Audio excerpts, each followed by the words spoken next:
नमस्कार मित्रांनो, आज मी सगळ्यांचं परत स्वागत करतो EIFT म्हणजेच entrepreneur institute of foreign trade. आज आपण अजून एक सक्सेस स्टोरी घेऊन आलेलो आहे, ती म्हणजे पद्मजा पाटील मॅडमची, ज्या पुण्यावरूनच आहे, ज्यांचं बॅकग्राऊंड सॉफ्टवेअर मध्ये आधी त्या होत्या, त्यानंतर त्या हाऊसवाईफ होत्या। मग त्यांना एक्सपोर्ट इम्पोर्ट बिझनेस मध्ये येण्याची इच्छा झाली। त्यांनी जसं ते सांगतीलच आपल्याला की त्यांनी एक दोन ठिकाणी प्रोग्राम केले, त्यानंतर इव्हन ते ॲज युजल सगळे जसे करतात तसे दुबईला देखील जाऊन आले, पण काही अडचणीमुळे त्यांचं काम सुरू झालं नाही। त्यानंतर मग आपल्याशी जुडल्यानंतर आज त्यांची पहिली शिपमेंट गेली। सो काय एक्सप्रेशन ऑफ इंटरेस्ट आहे, कशी त्यांची ही पूर्ण जर्नी होती, हे मॅम कडनं जाणून घेऊया। Yes ma'am. येस, मी पद्मजा पाटील, मी पुण्यातूनच आहे आणि मी आधी IT इंडस्ट्रीमध्ये काम केलं होतं आणि मी काही कारण म्हणजे फॅमिली रिझन्स मुळे जॉब माझा रिझाईन केला आणि नंतर मला असं वाटत होतं की आपण आपला काहीतरी बिझनेस चालू करावं, म्हणून मी बरंच काही शोधत होते। पण मला फेसबुकवरती सरांचा एक छान व्हिडिओ बघायला मिळाला आणि मग मला वाटलं की हां, आपण इथे चांगलं हे करू शकतो।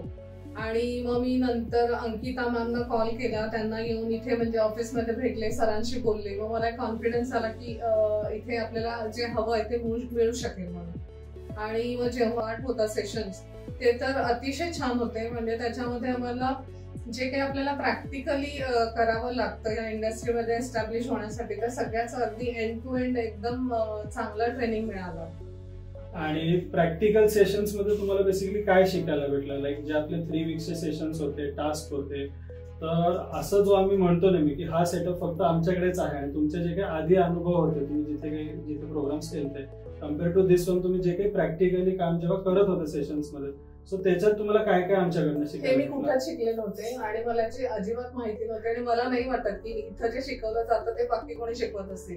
म्हणजे बायर फाइंडिंगचे वेगवेगळे प्रकार किंवा आपण जे काही डिजिटल मार्केटिंगचे कोणते प्रकार आहेत आणि ग्लोबली आपण आपला सेटअप कसा करायचा आणि भरपूर गोष्टी आहेत ज्या म्हणजे इथे शिकायला मिळाल्या, त्या मला नाही वाटत की दुसरीकडे शिकवल्या जात असतील। ओके, इम्पॉर्टंट थिंग की जेव्हा आता तुम्ही ऑलरेडी 1-2 ठिकाणी प्रोग्राम केलता, मग त्यानंतर इथे पण तुम्ही करायला आला, मग ज्या कमिटमेंट्स आमच्याकडनं दिल्या गेलत्या तुम्हाला आणि at the time of session ज्या तुम्ही करत होता किंवा त्याच्यानंतर त्या सगळ्या फुलफिल झाल्या का? कुठे अशा काही गोष्टी आहेत की ज्या फुलफिल झाल्या नाही, सर्व्हिस रिलेटेड किंवा session related?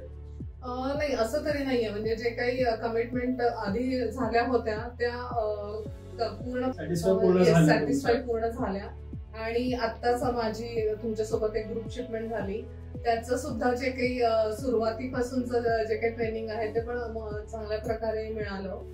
So I am very happy. म्हणजे इमिजिएटली तुम्ही सेशनचे प्रॅक्टिकली केले, टास्क केले आणि आज तुम्ही आता शिपमेंट केली आणि शिपमेंटसाठी आता जेव्हा तुम्ही फर्स्ट डे फील्डवर आलता, तर बऱ्याच जणांना असं वाटतं की लाईक स्पेशली स्टुडंट्स असतील किंवा हाऊसवाईफ लेडीज असतील, तर ह्यांना बऱ्याच जणांना प्रश्न पडतो, आय थिंक कदाचित तुम्हाला पण आलता की फील्डवर दिवसभर जाऊन आम्हाला काय काम करायचंय किंवा सारखं ट्रॅव्हल करावं लागेल किंवा भरपूर काहीतरी अवघड गोष्टी असतील, तर फील्डवर गेल्यावर तुम्हाला काय काय तिथे शिकायला भेटलं किंवा काय स्पेशली तुम्हाला आवडलं तिथे गेल्यावर?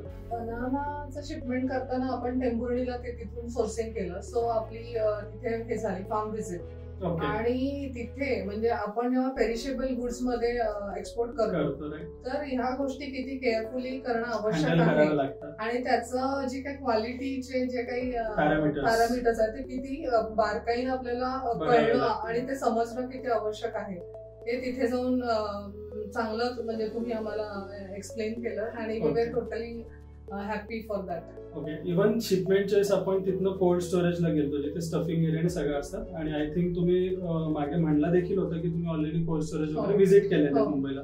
सो इथला काही एक्सपिरियन्स तुमच्यासाठी नवीन होता का जेव्हा तुम्ही इथल्या कोल्ड स्टोरेजला जेव्हा जिथे आपण मटेरियल सगळं ठेवतो, बघतो, करतो, इथला काही एक्सपिरियन्स तुमच्यासाठी वेगळा होता का? हो, नक्कीच वेगळा होता। तिथे म्हणजे बऱ्याच नवीन गोष्टी शिकायला मिळाल्या आणि त्याचं टेम्परेचरचं ट्रॅकिंग कसं करता येतं, तर अजून म्हणजे प्री कुलिंग आणि त्याचे थोडे डिटेल्स जे आहेत ते जास्त डिटेल गोष्टी कळाल्या त्यामध्ये। Okay, and last okay ma'am, मी तुम्हाला हे मला विचारायला आवडेल की आता जे तुम्ही जेव्हा इथे आला तर तुम्हाला एक होतं की एक्सपोर्ट म्हणजे भरपूर अवघड आहे, डॉक्युमेंटेशन भरपूर टेक्निकल जातं, मग आज आता तुमचं डॉक्युमेंटेशन एक पार्ट आपण कम्प्लीट केलेला आहे, सो तुम्हाला जी एक भीती होती की डॉक्युमेंटेशन भरपूर अवघड आहे किंवा आम्हाला भरपूर हेक्टिक जाईल, कळणार नाही कसं बनवायचं करायचं, मग आज आता तुम्ही डॉक्युमेंटेशन स्वतः सगळं बघितलं केलं तर तुम्हाला काय वाटतं, is it a hard process का कोणी करू शकतं? बेसिकली डॉक्युमेंटेशन ही गोष्ट आपल्याला करावीच लागत नाही, त्यामुळे त्याच्यात हार्ड आहे किंवा नाही हे विचार करायची गरजच नाहीये. That is all taken care by सीएचे.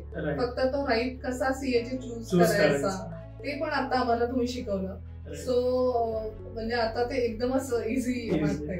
आणि आता पुढे तुम्हाला काय वाटतं की तो तुमची जर्नी आज फर्स्ट शिपमेंट पासून स्टार्ट होते, पुढे तुम्हाला काय वाटतं आता अवघड आहे, करू शकेल का नाही करू शकणार? नाही, करू शकणार आणि करणार आणि तुमच्या सोबत करणार. थँक्यू. अँड एक लास्ट प्रश्न फक्त मी मॅमला विचारेल की आज आपण मार्केटमध्ये बघतोय की बरेच जण क्लासेस घेतात, सेशन्स घेतात, त्यानंतर बऱ्याच जणांचे पैसे बुडतात किंवा लोक दुबईलाच करतात, ज्याच्या आम्ही टोटली अगेन्स्ट आहे. मॅमचीच पहिली शिपमेंट इराणला गेलेली आहे आमच्या बरोबर.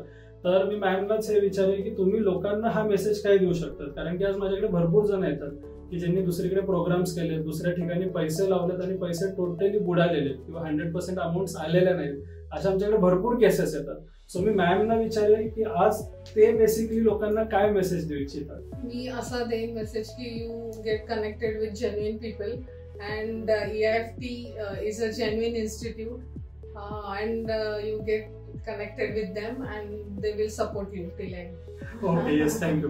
सो मी सगळ्यांना हा फक्त एक मित्रांनो मेसेज देईल, जसं मॅम म्हणलं तर हे का पॉसिबल आहे, तर आपण फक्त ट्रेनर्स नाहीये, आपण स्वतः एक्सपोर्टर इम्पोर्टर आहे. कारण की आज आपलं स्वतःचं सोर्सिंग आहे, 5 ठिकाणी डोमेस्टिक सेटअप आहे, इंटरनॅशनली इराण, टर्की, दुबईमध्ये आज आम्ही स्वतः बसलेलो आहे.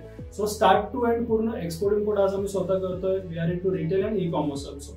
सो अजूनही तुम्ही जर कुठे अडकलेले असाल, तुमच्या शिपमेंट झाल्या नसतील, कुठे काही निगेटिव्ह एक्सपिरियन्सेस आल्या असतील, पण तुमची काम करायची अजून देखील तयारी असेल तर खाली दिलेल्या नंबरवर संपर्क करा आणि आजच तुमची एक्सपोर्ट इम्पोर्टची जर्नी आमच्या बरोबर सुरू करा.